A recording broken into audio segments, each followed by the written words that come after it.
Welcome back. Step 7 is truly the component that holds all other steps of good trouble together. So let's take a deeper look at another example of sacrificial love and forgiveness. Many of you may be familiar with Harriet Beecher Stowe's classic work, Uncle Tom's Cabin. What you may not be familiar with is that our Laura Haviland is the heroine in one of her amazing rescue stories. It is another great message of sacrifice and love found in the remarkable escape of George and Eliza Harris from Uncle Tom's Cabin. At the time of Beecher Stowe's book, 1852, the fugitive slave law was still in effect, and it was important for her to protect Haviland's identity. So she gave her the name Mrs. Smith. An interesting side note in this story is it involves a story of 2 escapes, not just one.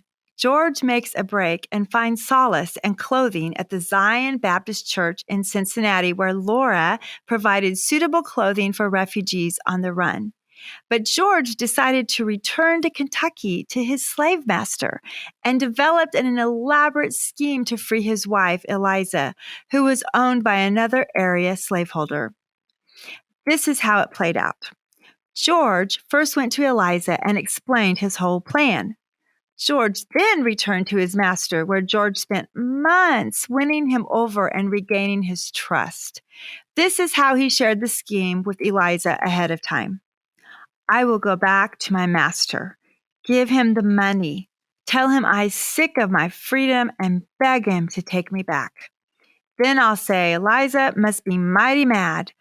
He went on, because I come back, and she says, if he's a mind to make such a fool of himself as to be so jealous, because I talked little while with Jake, long time ago, as to run off and leave, he needn't think I'll take him back.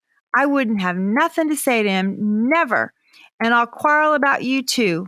And when all of them is done, fussing about me coming back, I'll steal to you in a dark night and lay a plan to meet on Lickin' River, and we'll take a skiff and muffle oars till we get to the Ohio, and I knows just where to go in any dark night, and we'll be free together.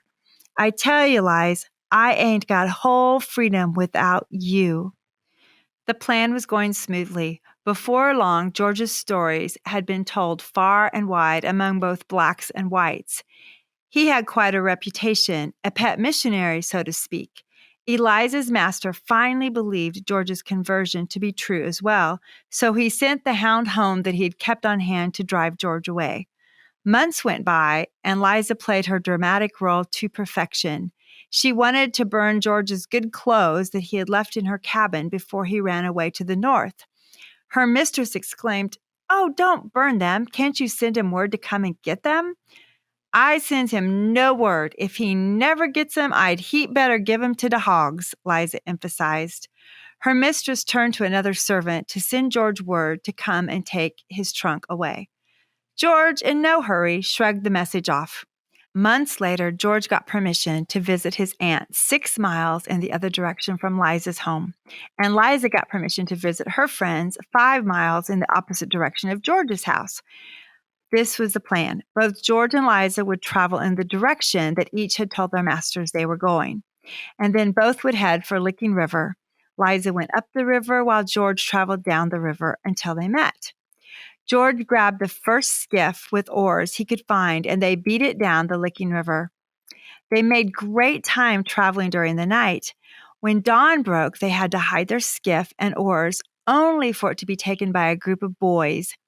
George and Liza held their breath and prayed not to be discovered while the boys were searching for their oars, breathing a sigh of relief when the boys made do with makeshift poles and pushed out of sight. After nightfall, they searched 2 hours before finding a smaller, harder-to-manage skiff. Still, they reached the Ohio River at sunrise. On the opposite side of the river, 2 men called out, "Where are you going?"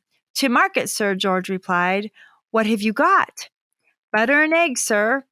George saw the 2 pushing a skiff in their direction. Seized by fear, he was terrified they would be overtaken. George rowed with all his might and would not look back until he crossed the middle of the river. He saw that the men had given up their pursuit. George had no fear once he made it into the basement of the Cincinnati Zion Baptist Church, his old hiding place. When George saw Laura outside of his room, he said, "Come right on in, Mrs. Haviland. We're not afraid of you." As George clasped her hand in both of his, Laura exclaimed, "Where hast thou seen me to know my name? Don't you remember Jim and George? You give us full suits of clothing last summer. You give me the linen pants and blue checked gingham coat and straw hat. Don't you remember we went out on a market wagon to a Quaker settlement?" "Yes," Laura replied, "but why is thee here again?" "It was for this little woman I came back," George said, proceeding to tell us their rescue story down the Licking River. "Liza was trembling so hard her overcoat shook." Liza quipped, "I reckon you shook just as hard as I did when you was pulling for life. I s'pect you sent fear down into them paddles you sweating over."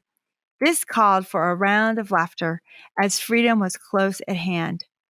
Laura was then commissioned to assist George, Eliza, and several other escaped slaves, traveling with them all the way to Canada. The instructions she gave everyone was to be as discreet as follows.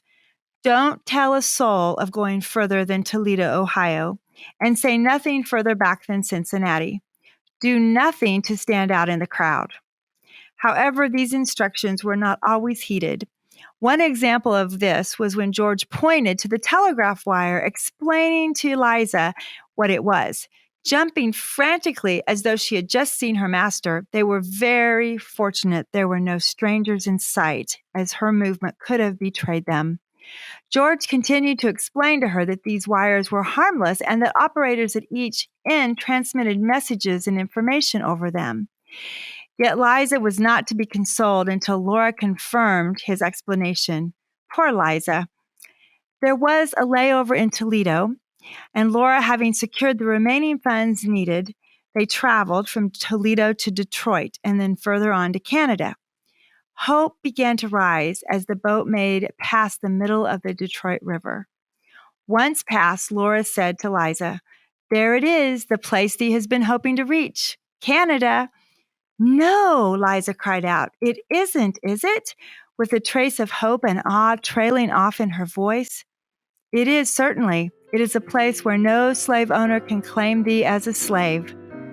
Liza, shouting the good news, chased around to find George. He did not believe her, nor did any of the others in our traveling party. Running up to her one by one, each asked, "That ain't Canada, is it?" "Yes, my friends, this is the land of blessed freedom that each of thee has worked so hard to reach," Laura said with a smile. Silence reigned, and tears of joy began to fall as they gazed upon the shore of what would be their home, a place of refuge. The final moments passed quickly as they stepped onto free ground. They began to jump and leap for joy, and this was truly all Laura needed to see. It was a rich payment and the only reward she needed for her efforts and care. What would we do to help those out of bondage?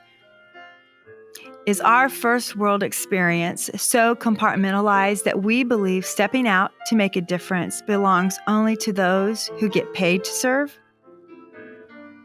Leave a comment below.